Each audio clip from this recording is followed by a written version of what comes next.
there's no one inside your head.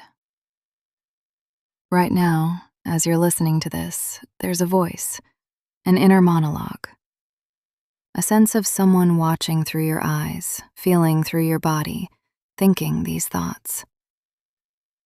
That someone feels like you, the real you, the essential you that's been continuous since childhood. That someone doesn't exist. Not the way you think. What you experience as you is a construction, a very convincing one, but a construction nonetheless. Neuroscientists call it the phenomenal self model. Buddhists figured this out 2,500 years ago and called it anatta, no self. Different methods, same destination. There is no little person inside your head watching the show. Now, before you click away thinking this is some nihilistic attack on your existence, stay with me. Because understanding that your self is constructed isn't depressing. It's actually liberating. Let's start with a simple question. Where are you? Not your body. You. The thing that's aware right now. The experiencer.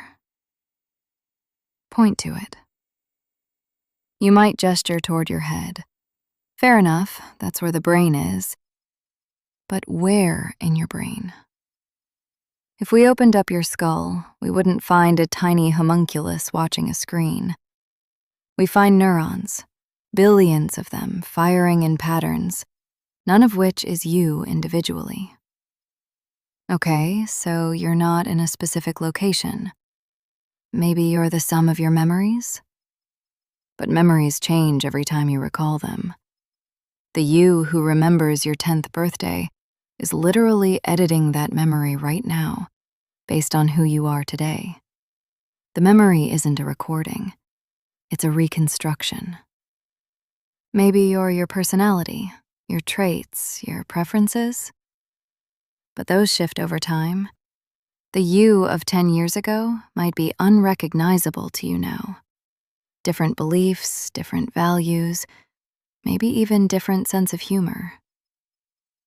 So where is this unchanging, essential self that you feel so certain exists? The philosopher David Hume tried this exercise in the 1700s. He looked inward, searching for his self, and found only a bundle of perceptions in perpetual flux. He couldn't find the perceiver, only perceptions. 3 centuries later, neuroscience is proving him right. Here's how one philosopher explains it. Thomas Metzinger, a neurophilosopher, has a beautiful way of putting this. He calls it the self model. Here's the idea. Your brain creates a model of yourself, not just of your body, though it does that too, but of your mind, your perspective, your identity. This model is what allows you to think about yourself, to have a sense of being someone. But here's what's strange. The model is transparent. You can't see it as a model. You look through it like a perfectly clear window. You don't experience having a self model. You experience being a self. The representation and the thing it represents feel like the same thing. Metzinger puts it bluntly. No one ever was or had a self. That sounds terrifying at first, but think about what he's actually saying. The self isn't an illusion in the sense of not existing. Your experience is real.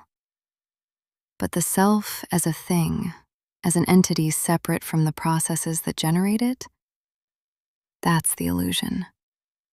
You're not a noun. You're a verb, a process. Selfing. Here's something strange about your brain. It has a you network. It's called the default mode network, or DMN. This network activates when you're not focused on external tasks, when you're daydreaming, remembering the past, imagining the future, thinking about yourself. It's the network of self-referential thought. Here's what's interesting. When people meditate deeply, the kind of meditation where the sense of self dissolves, activity in the DMN drops significantly.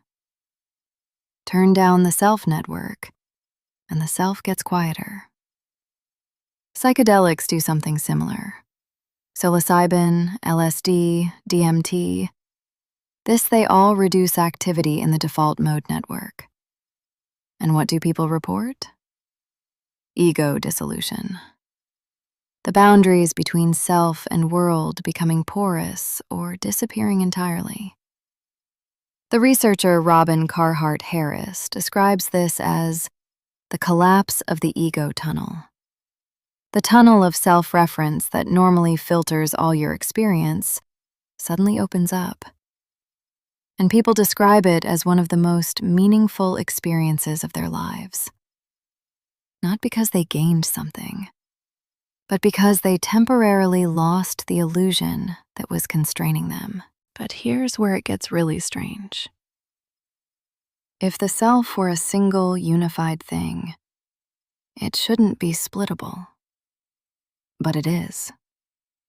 In the mid-20th century, surgeons developed a treatment for severe epilepsy, cutting the corpus callosum, the thick bundle of nerves connecting the brain's two hemispheres. It worked. Seizures stopped spreading from one side to the other. But something unexpected happened. The patients now had two separate spheres of awareness. Their left brain and right brain could no longer communicate directly. In experiments, researchers would show an image to only the right hemisphere. The patient's left hand, controlled by the right brain, would reach for the object shown. But when asked what they were doing, the patient's left hemisphere, which controls speech, would confabulate, make up a reason. Oh, I was just reaching for that because I wanted it.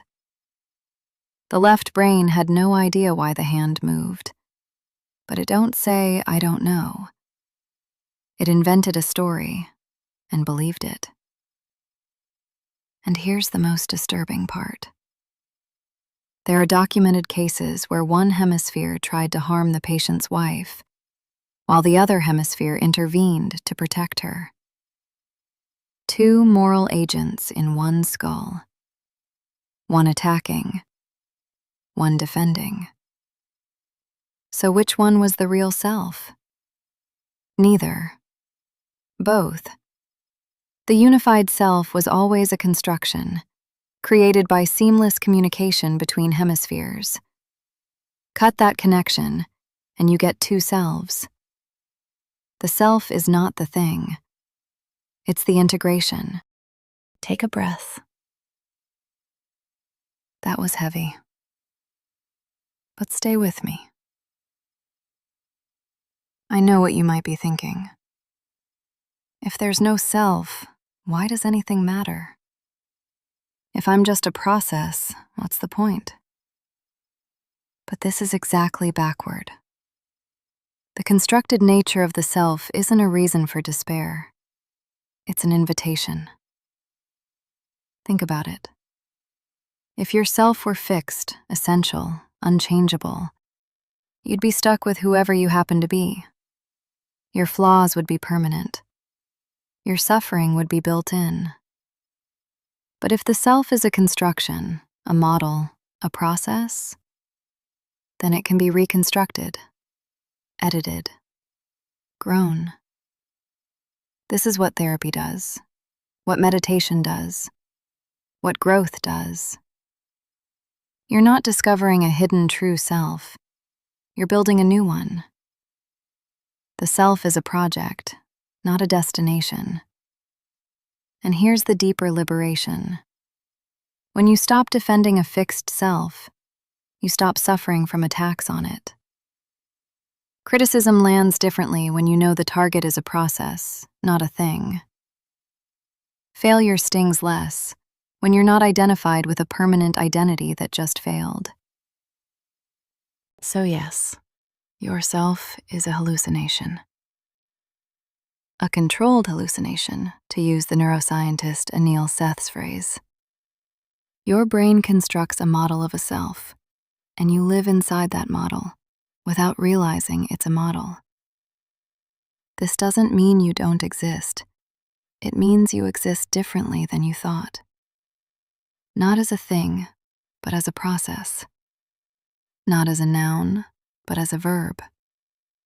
Not as a ghost in the machine, but as a pattern the machine is running. And that pattern can change.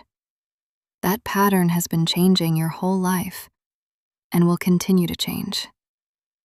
The question isn't who you are, it's who you're becoming. Look closely at the self, and you won't find anyone home. But you'll find something much more interesting. A process that can know itself.